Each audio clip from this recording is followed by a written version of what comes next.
चलो मैं एक टफ क्वेश्चन करता हूँ। मुझे ये एज अ म्यूजिक लवर मुझे लगता है बहुत टफ क्वेश्चन होगा। प्रीतम प्लस केके या मिथुन प्लस अरिजीत? मिथुन प्लस अरिजीत। क्यों?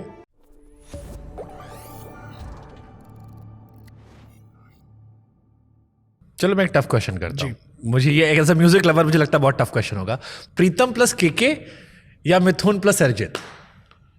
मिथुन प्लस अरिजीत। क्यों? क्योंकि प्रीतम दादा ने मुझे बहुत सिखाया, ये प्रोग्रामिंग, म्यूजिक, वो सब मैं उनसे सीखा था। पर अगर मुझे लगता है मैं अपनी खुद की बैटिंग करने लगा ना, प्रीतम और केके सर के साथ शायद ये था कि मैं वो बच्चा था जो उन लोग साइकिल और साइड व्हील्स थे और मैं साइकिलिंग सीख रहा था। ओके। बट अरिजीत और मिथुन के साथ या मिथुन एंड एनी अदर सिंगर के साथ मुझे लगता है हम दोनों साइकिलिंग खुद करने लगे दोस्त। तो आई फील वो मेरी आवाज़, वो खामोशी, मेरा स्टाइल इन लोग से बना। मैं वहाँ से सीखा, वो मेरा एजुकेशन था, पर मेरा स्टाइल मिथुन और उससे बना। मैं जब भी कोई ऐसे व्यक्ति से बात करता हूँ जो म्यूजिक से जुड़ा होता है, मैं हमेशा केके सर का जिक्र करता हूँ। मुझे लगता है बहुत जल्दी चले गए 100%, और बहुत कुछ दे सकते थे। उन्होंने इंडियन म्यूजिक, उन्होंने आतिफ ने इंडियन म्यूजिक को चेंज किया उस एरा में। जब हमारी जो कॉलेज लाइफ थी उसमें Atif and KK sir was one जिनके गानों ने अंदाज बदला। वो नदीम शरवन वाले जोन से हम बाहर निकले, कुमार सानू, उदित नारायण से। एंड प्रीतम, हाँ प्रीतम, प्रीतम ही वाज म्यूजिक डायरेक्टर, मैं सिंगर की बात कर रहा था उसमें।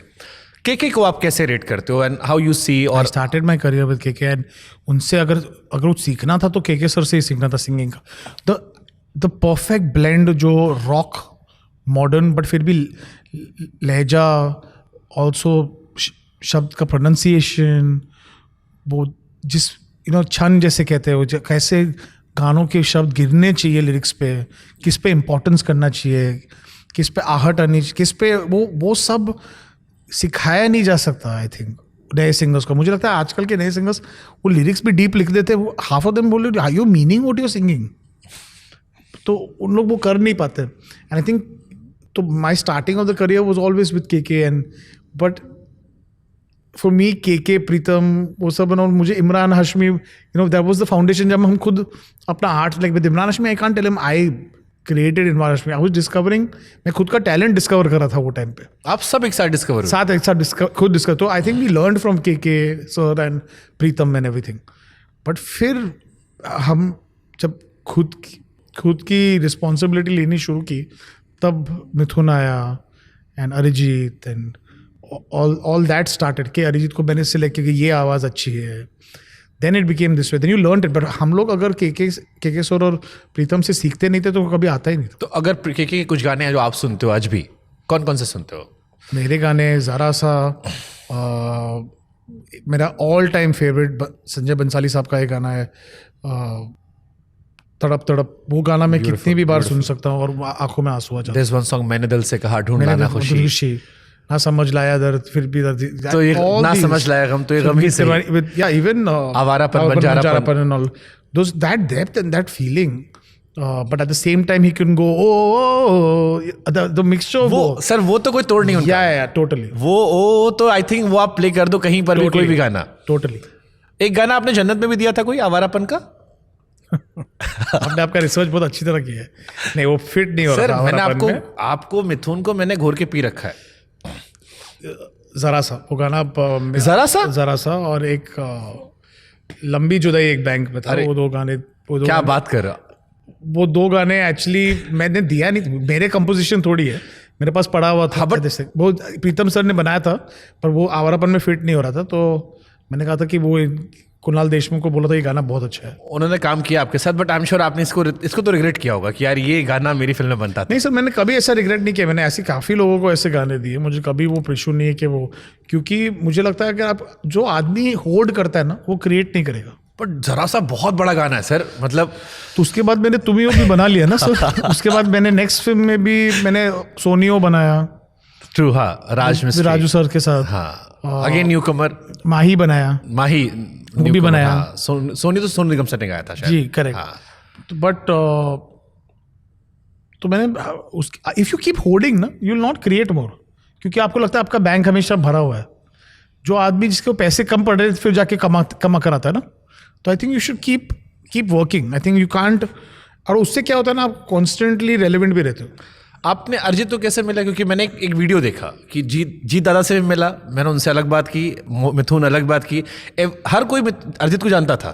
हाँ, सब जानते हैं. सिवाय आपके. नहीं, हाँ, नहीं, मैं जानता था, मैं उसको बहुत अच्छी तरह जानता था एज प्रीतम्स असिस्टेंट. और एक्चुअली आप देखोगे तो कुछ फोटोग्राफ्स मैं आपके साथ शेयर करूंगा, और जो मैं, प्रीतम और एरिक जो साउंड मिक्स करते हैं, उनका फोटोग्राफ है, और वो फोटो खींचा है अरिजीत सिंह ने. हाँ, वो एक फोटो स्टूडियो वाली. फोटो एक बट वो अरिजीत बहुत टैलेंटेड असिस्टेंट होता था. कि ऐसा पहले अरिजीत दादा का, हाँ, कोई ऐसे थे, किसी का नाम लेके उन्होंने कहा कि आर.डी. बर्मन. तो नहीं, प्रीतम दादा ने पूछा कि तुम ये फोटो क्यों खींच रहे हो भाई? बोला इसे नहीं, मैंने आर.डी. बर्मन और ऋषिता का फोटो देखा, जिससे तुम्हें लगता है आर.डी. बर्मन और Rishita. It was a very funny episode. But Arijit was always that very talented assistant of Pritam, जो स्क्रैचेस गाता था. और वो स्क्रैचेस जब हम सुनते थे हम बोले अरे ये तो अच्छा गा रहा है, ये तो अच्छा गा रहा है. सर, मेरे को मिथुन ने बताया कि वो जो दा ट्रेन में गाने हैं, दर्द में लब मुस्कुरा जाते हैं, ये अरिजीत ने स्क्रैचेस गाए सारे, बीते लम्हे. 100%. एंड इवन मिथुन सेट कि जब ये गाना रिलीज हो गया 8 महीने बाद फिर उसने एक रिकॉर्ड करके भेजा कि मिथुन प्लीज सुनना ना इस बार. ही सेड अब रिलीज हो चुका है. Hard he worked, I am telling you. Arijit is not somebody जो अपने सिर्फ नसीब से नहीं बना है, वो अपने मेहनत से बना है. उसने ये आवाज तोड़ के ऐसे बनाई है. ये आवाज तोड़ना क्या होता है? एक तो ये अरिजीत ने कहा था, मुझे आज तक समझ नहीं आता आवाज तोड़ना क्या होता है. इट्स लाइक आपका बॉडी, आप सपोजिंग एक मोटा आदमी जो जेनेटिकली मोटा हो, सपोजिंग, बट वो अभी इतना वर्कआउट करे कि अपना मेटाबॉलिज्म रेट चेंज कर दे. वो होता है बॉडी तोड़ना और अपने आप को फिट बनाना. This is what Arijit has done to his voice by रियाज कर करके प्रैक्टिस करके, लोगों के स्क्रैचेस गा के, उनसे सीखना कि क्या, और फिर फाइनल गाना सुनना कि क्या वो रियल सिंगर ने, स्टार सिंगर ने क्या किया. उन्होंने सबके लिए स्क्रैचेस किए. मतलब आई वाज इम्प्रेस कि 8 महीने बाद भी वो नया वर्जन दे रहे थे अपना, कि एक बार फिर सुन लीजिए कि क्या मैं करीब पहुंचा हूं. Exactly. So that is Arijit Singh for you. So जैसे आपने बहुत सारे लोगों को मौका दिया, वो लम्हे से लेकर इरफान को आपने मौका दिया था, फिर मोहब्बत, और बहुत सारे सिंगर्स हैं. अरिजीत सिंह क्यों अरिजीत सिंह बन गए कि वो सदाबहार हो गए? जैसे आज मैं कई बार मजाक में कहता हूँ कि इंडिया में आलू और अरिजीत सिंह सबको अच्छा लगता है, कहीं भी एडजस्ट कर दो. देखिए वो उसके टैलेंट का, हम ऑनेस्टली आपको बताऊं, ये लोग जो कहते हैं, मैं आप जैसे कह रहे कि मैंने इनको चांस दिया, मैंने किसी को चांस नहीं दिया. You can not create talent, you can only discover. That's true. But star पहली अपॉर्चुनिटी जैसे सामने आई, आपने बहुत सारे लोगों को दी. आप मैं नहीं करता, हर फिल्म में आप किसी एक को देते हो. जैसे हर्षित का मुझे हाले दिल बहुत अच्छा लगा था, बट फिर हर्षित उतना नहीं फटा. आगे बहुत सारे सिंगर से वो गाना फटा. See it's that's what I am saying, the true talent is not when you do it once, it's when you repetitively do it. So वही मैं पूछ रहा हूँ कि अरिजीत फिर क्या अलग किया कि जो अरिजीत बन गया, बाकी सब नहीं. Talent, he had the talent and the hard work, he did it. और मेरे को बेस्ट चीज़ अरिजीत का क्या लगता है ना, वो एक्सपेरिमेंट करने को डरता नहीं है. वो एक्चुअली जो खुद का जो म्यूजिक भी बनाता है, जो फिल्में शूट करता है खुद की, वो बहुत आर्टिस्टिक आदमी है. तो कहीं ना कहीं उसने वो आर्टिस्ट को जिंदा रखा है अपने आप में.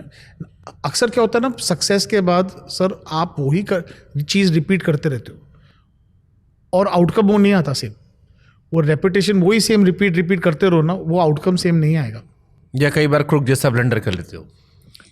देखिए, मेरे फ्लॉप्स ने मुझे ज्यादा सिखाया, मेरी हिट्स ने नहीं सिखाया. जबकि क्रुक इतनी बुरी फिल्म नहीं जितना आपने अपने इंटरव्यूज में कह रखा है. मुझे बहुत बुरी लगी.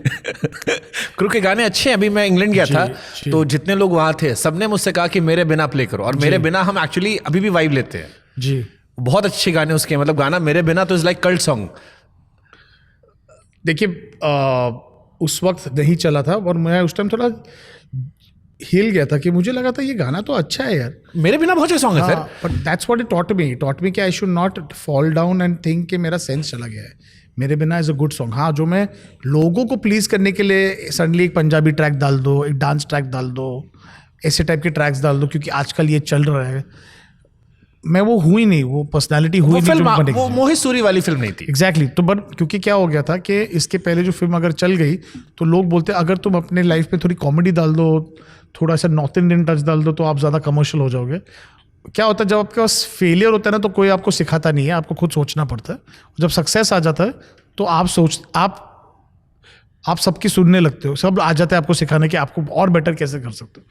And in that grid you make. तो राज 2 चल गई थी लोगों को सुनने के लिए, मैं सुनने लगा तो क्रुक बनाई.